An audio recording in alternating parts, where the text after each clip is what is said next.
Hello, everyone. Welcome back to yet another political episode. So we got to talk about 2028 and a little bit of 2026, but this is going to be about the future, and it's really going to be about the future of Josh Shapiro, and his future is looking very good. Despite being a divisive figure in the Democratic Party, he seems to be more popular figure on the national front than in his own party, and we got to talk about specifically the Pennsylvania gubernatorial race, because Shapiro's basically already said, oh yeah, I'm going to get reelected, and he's jumping all the way to 2028. And Shapiro has been viewed as this 2028 favorite, which really puts him on the forefront of many different Democrats like Gavin Newsom, Cory Booker. We do know Cory Booker was that senator that went on a 25-hour rant about Trump and on the House floor. That is not an exaggeration, and that may help him with the Democratic base, but that might hurt him pretty much on the national base. Because to me, I think that's just lunacy, not just because he's ranting against my president. No, it's just complete lunacy. No one wants to hear you rant for 25 hours. That's not normal. Who wants to listen to someone scream in a microphone for 25 hours about anything? Okay? But Josh Shapiro has been this favorite among Democrats. However, his headwinds are mainly going to be amongst his own party than it is against his own people, right? We're talking about Pennsylvanians, whether they are Republican and Democrat. Republicans are likely to get behind Shapiro as new poll. It's not even a new poll. It came out just a couple months ago on October 1st. Yeah, Shapiro is at 60% for his job approval as of 2026, as he's leading said Stacey Garrity by quite a lot. So it looks like, yeah, you're getting a blue wave in Pennsylvania. And Pennsylvania has been this sort of state that has been electing Democrats more on the governor's side, more than Michigan has. Like, going all the way back to the time of Tom Wolf, he was, of course, governor of the state of Pennsylvania for 8 years. And really, the last time a Republican was elected was Tom Corbett in 2010, the 2010 red wave. And sadly, Corbett, it seemed, yes, he lost re-election to Tom Wolf, and ever since that election defeat, Democrats have been gaining in the state of Pennsylvania. You had Wolf getting reelected in 2018. You got the other guy, Josh Shapiro. Republicans very likely could have flipped Pennsylvania, seeing it's a swing state and a red Republican favorited environment. But of course, they ran Doug Mastriano, and Democrats actually ran the best candidate, and that was, of course, Josh Shapiro. And because they ran the best candidate for the job, he won. And that's just how it went. But this could have been prevented. This was a favorited race for Republicans. But if you got Josh Shapiro, who appeals to Trump supporters and Democrats alike, he managed to create a coalition, a multi-ideological coalition, and managed to win in a landslide against Doug Mastriano, who has been even called as too extreme amongst even Republicans. So definitely. And then you have 2026, Shapiro, with this poll 60% approval rating. Shapiro is very likely going to win re-election. Republicans basically conceded this race. They have crossed this Pennsylvania governor's race off the map. They don't even want to look at this. They said, you know what, we're going to focus on Michigan and Wisconsin and Arizona. Those are the three races, and even Georgia can be added in there. The three races that Republicans are mainly going to look at in 2026. Pennsylvania is basically, there's a good chance that Shapiro would get reelected than Kathy Hochul, some may argue, which is crazy to say, seeing that Kathy Hochul is the governor of New York. She is extremely unpopular there, unlike her southern neighbor. But looking at this said race here, you'll see, yes, Shapiro is leading in the aggregate against Stacey Garrity by 17 points, 16 points. And this kind of surprised me. I kind of expected a little bit of a closer race, mostly because, this is, Stacey Garrity is also a very popular candidate. She is a strong electoral candidate. But then again, I've always mentioned this. People may like Stacey Garrity as a treasurer, right? She is the state treasurer of Pennsylvania. People may like her as a state treasurer, but they may not like her as a governor, okay? Stacey Garrity, you're good at what you do, but we believe you should stay in the Treasury, and because you're not in the Treasury anymore, we're going to vote against you. Overall, Josh Shapiro is favorited over Stacey Garrity by a lot. Stacey Garrity is a strong candidate. She overperforms in the polls. So the question is, will she overperform or overcome this large Shapiro gap? Likely, possibly, but it's still pretty clear that Josh Shapiro is probably going to pull this off. And looking forward to 2028, assuming that this stays the same, that Josh Shapiro wins re-election. Really, I've tried to check the Democratic primary because Shapiro has been, of course, a adversary for the far left. He, of course, has been recognized for clenching and crushing these pro-Palestinian riots and insurgencies. I'm just calling it for what it is. One of them even set his mansion on fire. And interestingly enough, the attack got more condemnations from Republicans than they did Democrats. But Shapiro has been a very pro-Israel governor. And depending on, despite that, it doesn't seem to impact him in the polls anyway. He will likely get the support from AIPAC, which of course could get a far-left challenger like Summer Lee involved. I don't know.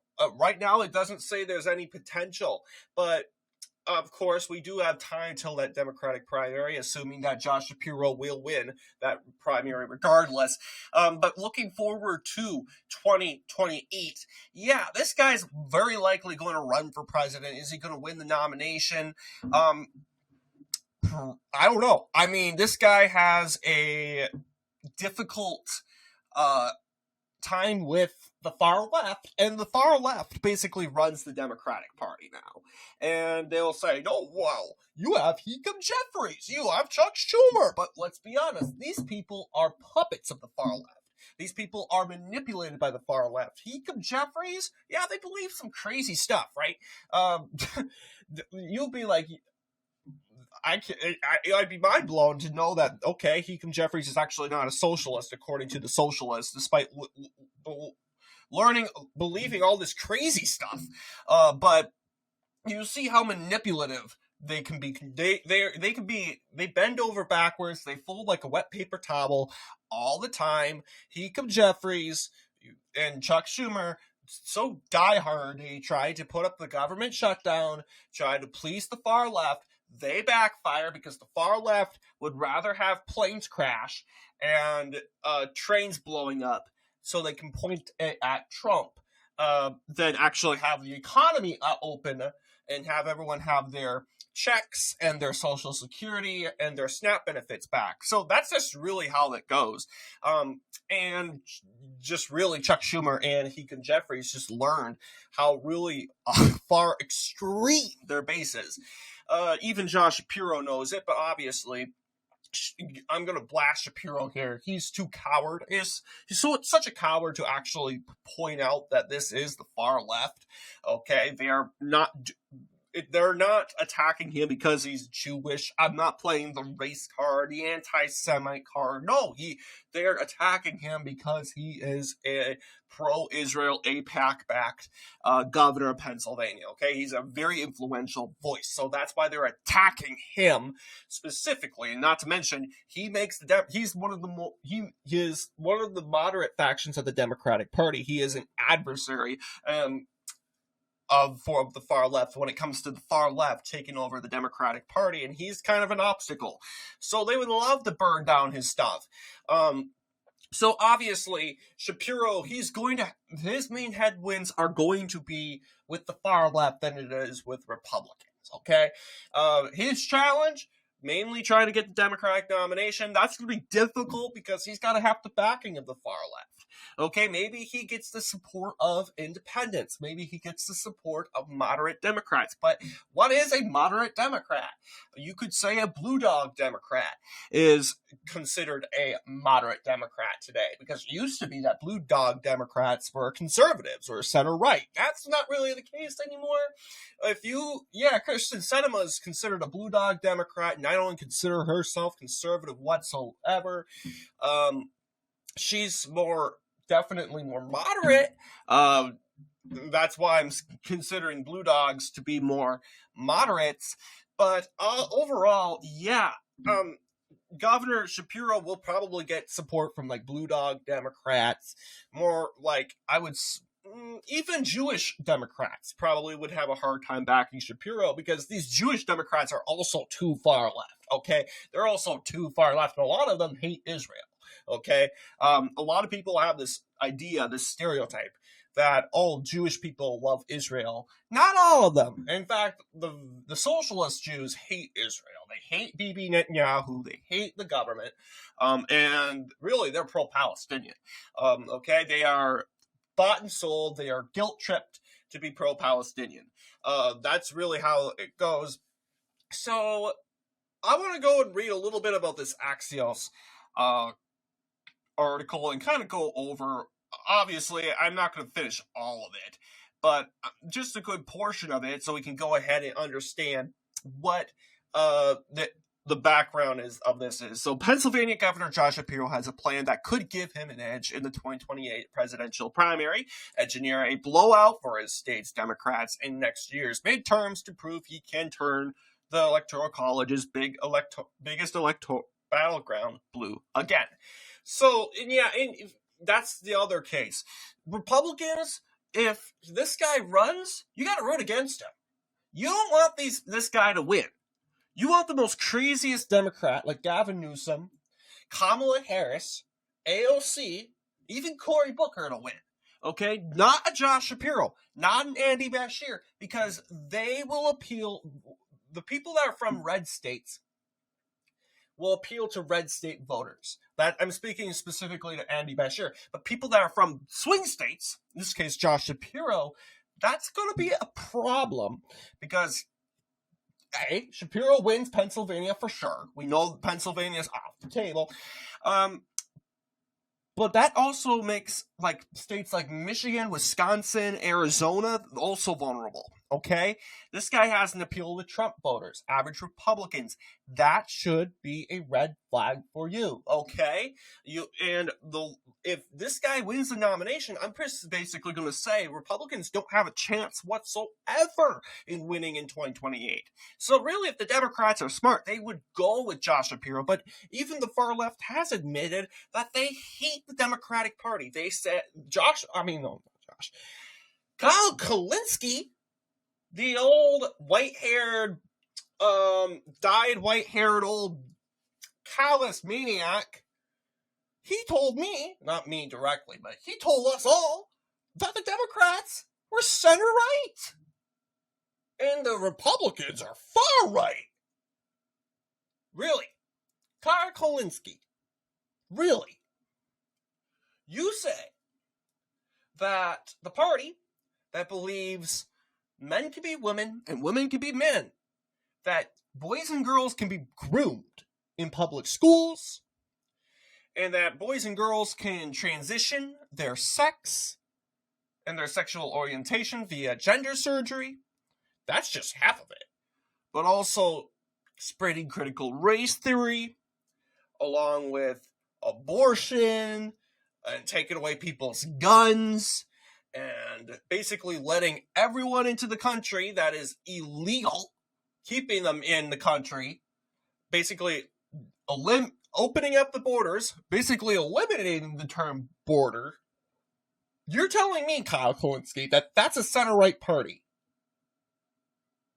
You know, people like Kyle Kulinski, they have been totally brainwashed and totally distorted to think that if you're not all the way left, like these type of people, their methodology is the farther left you go, the farther away from fascism. And to them, fascism is like Satan, okay? Fascism is like satanic, okay? If you're a Christian, a devout religious Christian, this is like Satan to you. This is like the occult or satanic black magic. You want nothing to do with it, so you go further into the religious realm. You continue to go to church, continue to join Bible studies, Bible groups. You continue, because the farther religious you go, the closer you get to God, the farther away from Satan you go. And that's kind of how the left is the far left, because there's no such thing as going too far left. The far left you go, the better you are, right? Because their methodology is you got to go far left, all the way far to the left, all the way. If there's room to go far left, you got to go far left, not a step rightward, because one step, if you try to moderate yourself, that's a step to fascism, right? Because they can't stand, or like for example, telling a Christian, okay, you need to be less religious, maybe back it down a little bit. Okay, that's getting closer to more like a lukewarm atmosphere in your faith. And we know more religious Orthodox Christians can't even stand that idea, becoming lukewarm and adapting to the secular culture, because it's so easy, you know? This is kind of how the far left is, okay? One step to moderating yourself, they can't comprehend that. No! That's a step to fascism! And even though you're like, Duluth, Minneapolis to Duluth is more closer than you are to fascism, just as an analogy. Come on! Like, you're being ridiculous, but these are these people. This is the far left. These are the people that are controlling the Democratic Party. And they've gone so far left that people like Josh Shapiro are far right. This is ridiculous. Kyle Kulinski is an example of someone that thinks that. I've heard so many far leftists that think that Joe Biden is right-wing. Joe Biden is right-wing. Now, he used to be right-wing in the 80s. I agree with that. But Joe Biden was the most progressive president that we've had in a long time. Some say more than Obama. Okay? He was more progressive than Obama. And part of the reason, I do think his staff made him be more progressive. But come on, because he participated in American foreign policy in the Middle East, that must make him far right. That must make him right-wing. That's ridiculous. This is what arguments like Kyle Kulinski and Crystal Ball say. And their methodology is just ridiculous. It's meritless. It's delusional. So obviously, Shapiro is going to have much more problems with the far left in his own base than he is with Republicans. In fact, he will probably gain a lot of Republican voters in both the 2026 gubernatorial race and even the presidential election. Thus said, I'm just saying Shapiro will probably become the next president if he is the Democratic nominee. If the Democratic Party is smart, they would go with him. But like I explained, we got delusional people running the Democratic Party. Okay, and they can't comprehend because they think Shapiro is far right, okay, or just right wing because he's backed by AIPAC. So, and AIPAC is Nazi and fascist, okay, and they back genocide. This is their methodology.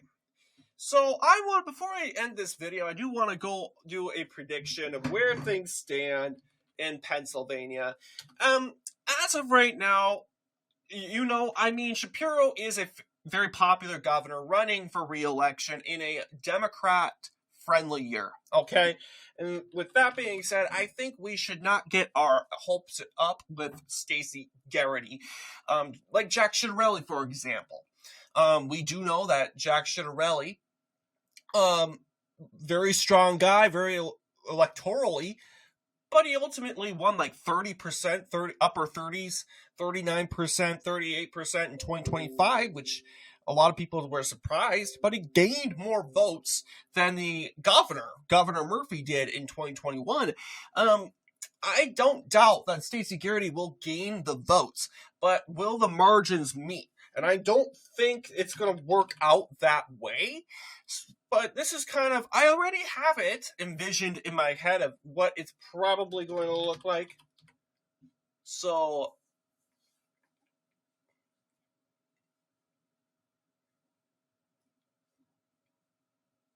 Stacey Garrity. Perfect. So, it's going to look, I do think it's going to match a little bit like 2018, but notice it's shifting more to the right by a little bit. That's because, and again, I'm just saying, this was more of a friendly Republican. This was a friendly Republican race until, you may think Mastriano was based. I'm not going to disagree with that. But, I mean, he was not the guy to nominate if you wanted to flip Pennsylvania.